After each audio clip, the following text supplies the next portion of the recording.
السلام علیکم ورحمۃ اللہ وبرکاتہ۔ تاریخ بتاتی ہے کہ حضرت عمر نے جب مسجد عمر کی بنیاد رکھی تو فرمایا کہ حضرت موسیٰ، حضرت سلیمان اور دوسرے انبیاء بنی اسرائیل نیز حضرت عیسیٰ کے ہم مسلمان ہی صحیح وارث ہیں، اور وہ اس لیے کہ ہم ان سب کو مانتے ہیں اور بحیثیت انبیاء ان میں کوئی تفریق روا نہیں رکھتے، اور بلا شبہ مسلمانوں نے اسے بین المذاہب شہر کا درجہ دے دیا، اور عیسائی ان کے پہلو بپہلو اس شہر میں مقیم رہے۔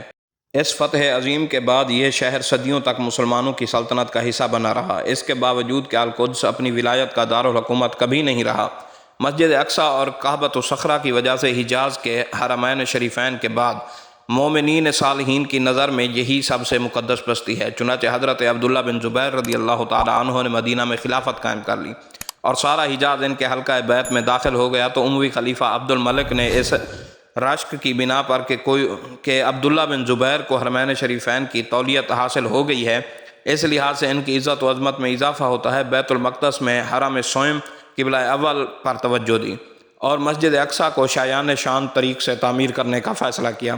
اس کے تعمیراتی کاموں اور ذوق شوق کا ذکر تو مسجد اقصیٰ کے باب میں آئے گا، یہاں صرف اتنا بتا دینا کافی ہے کہ اس نے مسجد عمر کی تعمیر و تزئین کا کام 7 سال میں مکمل کر لیا۔ تاریخ اس بات کی شاہد ہے کہ اس سے قبل بھی چند فلسطین کے وہ لوگ جو ایام حج میں اپنی بے بدعتی کی بنا پر مکہ و مدینہ نہیں جا سکتے تھے، ان دنوں بیت المقدس میں جمع ہوتے اور قبلہ اول کی زیارت کو باعث عزت و تکریم جانتے تھے، لیکن عبد الملک کے دور میں اس شہر کی عظمت اور وقار میں مزید اضافہ ہوا، اور وہ لوگ جو عبداللہ بن زبیر اور خلیفہ عبد الملک کی باہمی جنگوں کے خوف سے حرمین شریفین کو حج کو نہ جا سکتے، اس طرف کا رخ کرتے۔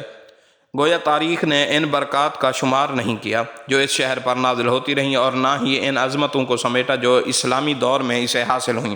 البتہ اتنا ضرور ہے کہ اسلامی دور میں بیت المقدس امن و امان اور علم و عرفان کا گہوارہ تھا، اور جب خلافت امیہ کا آفتاب روبہ زوال ہو کر ڈوب گیا تو اس کی جگہ عباسی خلفاء نے لی، تو بیت المقدس بھی اپنی پوری شان و شوکت کے ساتھ عباسی خلفاء کی حاکمیت میں چلا گیا۔ عباسی خلفاء نے اس کی انتظامی حیثیت میں کوئی تبدیلی نہ کی، یہ بدستور فلسطین میں شامل رہا۔ خلیفۃ المہدی اور خلیفہ المامون نے اس شہر کی زیارت کے لیے سفر کیا۔ مورخین اس پر متفق ہیں کہ بیت المقدس پر مسلمانوں کے تصرف کو عیسائی کبھی برداشت نہ کر سکے، بلکہ وہ ہمیشہ تل ملاتے رہتے، اور اسی تل ملاہٹ میں ایشیائے کوچک یعنی کہ روم کی عیسائی سلطنت کے حکمرانوں نے بار بار اسلامی سرحدوں پر حملے کیے، لیکن انہیں ہر بار منہ کی کھانی پڑی۔ عہد ہارون الرشید میں جب نفکور نے ملکہ قسطنطنیہ ایرینی کے تخت پر قبضہ کیا تو اس نے خلیفہ ہارون کو جنگ کا چیلنج دیتے ہوئے نہایت گستاخانہ خط دربار خلافت میں لکھا، جس کا جواب ہارون نے ان الفاظ میں دیا: اس کا جواب وہ ہے جو تو آنکھوں سے دیکھے گا اور نہ کانوں سے سنے گا، اور بلا شبہ ہارون نے نفکور کو شکست دے کر باج گزار بنا لیا۔ اسلامی سلطنت کی اس عظمت و حشمت سے متاثر ہو کر مغربی رومی ممالک اس کے سربراہان شارلیمان شاہ فرانس نے ہارون کی طرف دوستی کا ہاتھ بڑھایا اور سفارت بھیجی۔ ہارون نے دوران جنگ بھی قدس میں عیسائی زائرین کی آمد پر کوئی پابندی نہیں لگائی۔ یہ سفراء بھی قدس گئے، انہوں نے وہاں خیرات بانٹی۔ ان کی واپسی پر خلیفہ نے ان کے ہاتھ شاہ فرانس شارلیمان کو مزار مقدس اور کیلوری کی چابیاں بھیجیں۔ خلیفہ مامون کے عہد میں رومی فوجوں نے ایک بار پھر اسلامی سرحدوں پر یلغار کر دی اور طرطوس اور مسیسہ پر قبضہ کر کے 6600 مسلمانوں کو شہید کر ڈالا۔ خلیفہ مامون لشکر جرار کے ساتھ بڑھا اور رومیوں کو زبردست شکست دی، پھر ان کے تعاقب کا حکم اپنے بھائی معتصم کو دے کر خود بغداد لوٹ گیا۔ خلیفہ معتصم کے دور میں ابو حرب برقہ یمانی نے بغاوت کر کے فلسطین پر قبضہ کر لیا، لیکن اس کی بغاوت کو رجابہ ایوب نے جلد ہی ختم کر دیا۔ ابو حرب کی بغاوت کا قصہ کچھ یوں ہے کہ ایک ترکی سپاہی نے اس کے گھر میں ٹھہرنا چاہا، وہ اس وقت موجود نہ تھا۔ اس کی بیوی نے سپاہی کو اندر آنے سے روکا، اس نے اس عورت کو کوڑا مارا۔ جب ابو حرب گھر آیا تو بیوی نے اس سے کیفیت بیان کی اور کوڑے کا نشان دکھایا۔ وہ اشتعال میں تلوار لے کر اس سپاہی کی طرف بڑھا اور اس کو قتل کر کے روپوش ہو گیا۔ پھر ایک عرصے بعد ایک لشکر کے ساتھ ظاہر ہوا اور فلسطین پر قبضہ کر لیا۔ خلیفہ معتصم ہی کے دور میں قیصر روم توخیل نے اسلامی سرحدوں پر حملہ کیا اور زبرتا پہنچ کر آگ لگا دی اور 1000 عورتوں کو گرفتار کر کے لے گیا۔ خلیفہ معتصم کو جب یہ خبر ملی تو وہ کھڑا ہو گیا اور ایک عظیم لشکر کے ساتھ روم پر حملہ آور ہوا اور طفیل کے پیدائشی شہر اموریہ تک پہنچا اور سخت جدال و قتال کیا۔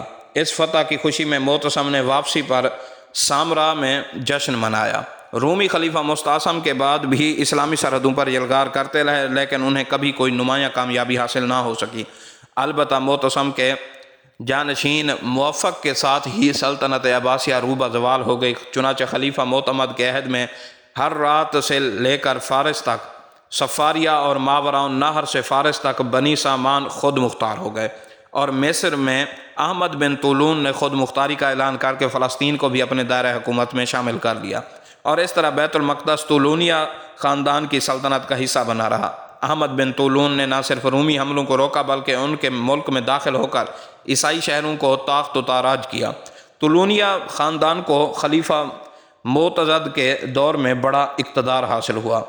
رومی خمارویہ بن احمد بن طولون کے ڈر سے اسلامی سرحد میں قدم نہ رکھتے تھے، اور خلیفہ مقتفی کے دور میں خلافت عباسیہ کی روح بالکل ختم ہو چکی تھی، اور امرائے امت کی مصلحتوں سے بے خبر ہو کر ذاتی اغراض کے لیے لڑنے لگے۔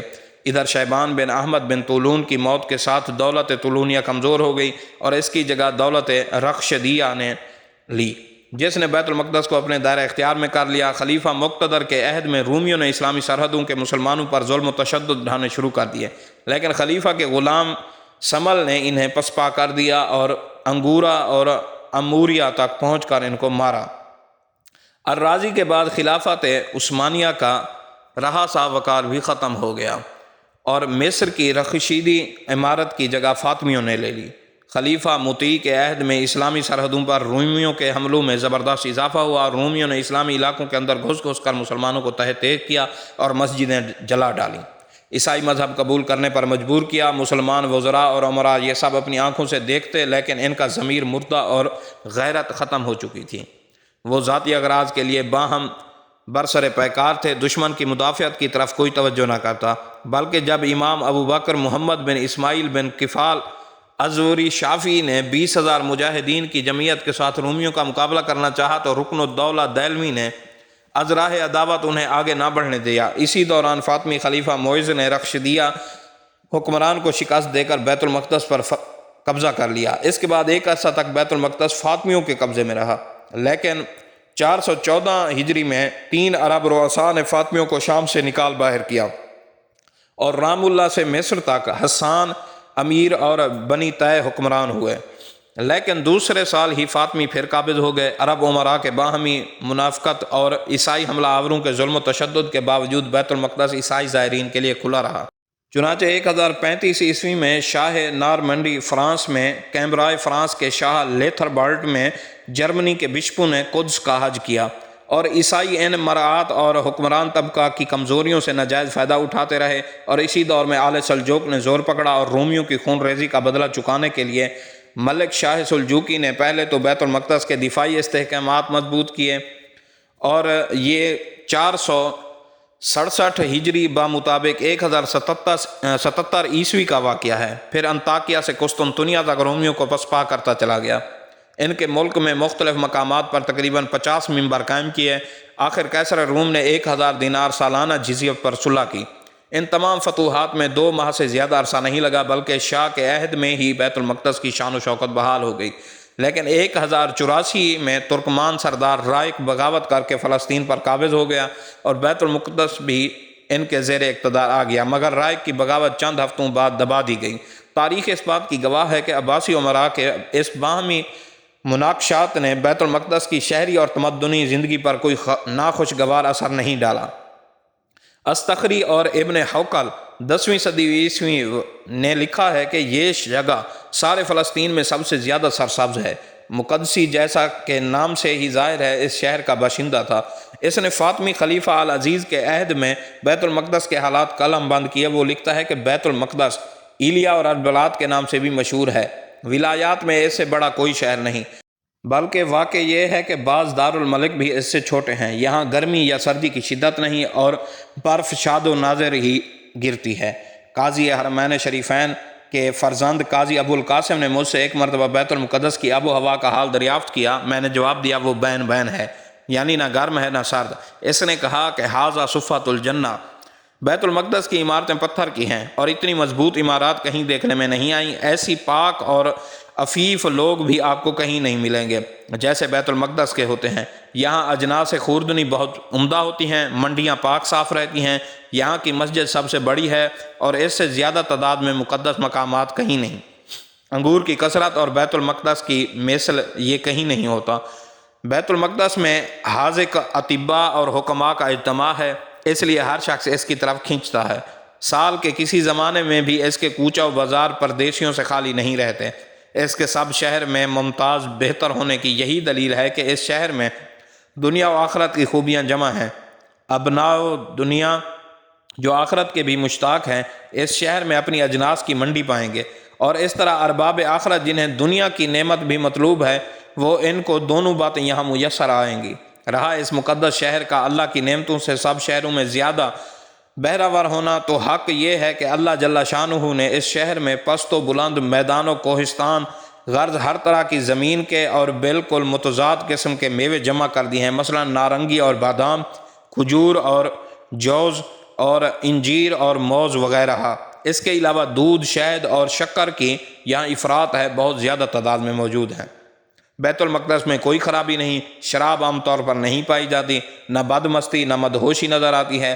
شہر میں خفیہ یا اعلانیہ قہوہ خانے نہیں ہیں، لوگ اپنے تقوی اور خلوص میں امتیاز رکھتے ہیں۔ ایک مرتبہ خبر ہوئی کہ والی شہر نے شراب پی ہے تو لوگوں نے اس کے گھر کے گرد دیوار بنا دی کہ لوگ اس کی دعوتوں میں نہ جانے پائیں۔ لیکن مقدس شہر میں یہود و نصارہ کے غلبے کی بات کرتا ہے اور یہ شکایت کرتا ہے کہ عام مقامات پر بےہودگیاں کرتے ہیں۔ آگے چل کر مقدسی حوالہ شہر کی نسبت سے لکھتا ہے کہ بیت المقدس کے گرد 40 میل کے نصف قطر میں جتنا علاقہ ہے وہ سب اس شہر کی حدود میں داخل ہے اور اس میں بہت سے گاؤں ہیں۔ پھر لکھتا ہے کہ یہ زمین ہے جسے اللہ نے بابرکت بنایا ہے، یہاں کی پہاڑیوں پر نیز میدانوں میں درختوں کی کثرت ہے، کسی آب رسانی یا پانی کی ضرورت نہیں۔ گرمیوں میں جس وقت جنوبی ہوا چلتی ہے تو ہر شب اس کی شدت سے اوس پڑتی ہے، مسجد اقصیٰ کی موریوں میں پانی آ جاتا ہے۔ مقدسی کے اس بیان کی تصدیق کنگ ہیم گے ارض مقدس اور بائبل میں کرتا ہے۔ وہ لکھتا ہے کہ فلسطین میں صاف مطلع فلسطین کی گرمی کو بہت جلد فضا میں منتشر کر دیتا ہے، جس کے باعث وہاں کی راتیں اتنی ہی سرد ہوتی ہیں جتنے دن گرم ہوتے ہیں۔ ہوائے شب کی یہی فراوانی آب رسانی کا وہ کام کرتی ہے جس کے بغیر نباتات کی زندگی ناممکن ہے۔